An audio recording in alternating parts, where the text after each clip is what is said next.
อันนี้คือสถานที่บ่อนค่อยเลี้ยงเป็ดเลี้ยงไก่เนาะเป็ดไก่กันนี่ข้ากินเมื่อวานนี่ก็ตัวหนึงตัวผู้ส่ำนี้แหละเป็ดก็ยังเป็ด8ตัว7-8ตัวนั่นแหละ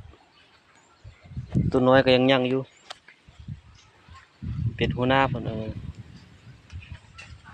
คือบ่อนเลี้ยงหมู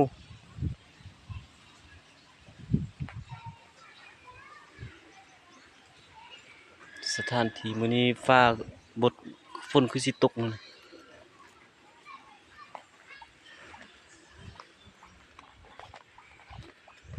สบายสุดพี่น้องบ่อนเลี้ยงเป็ดเลี้ยงไก่นี่อันนั้นคือสวนมักอันนั้นสวนผักกาดเนาะผักกาดแล้วก็มะเขือมะเขือ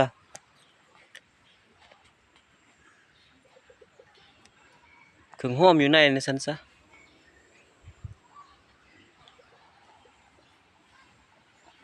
บ่อนเลี้ยงเป็ดเลี้ยงไก่โอ้คักสุด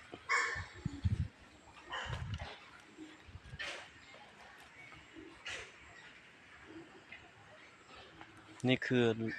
ลูกไก่เนาะลูกไก่ลูกเป็ด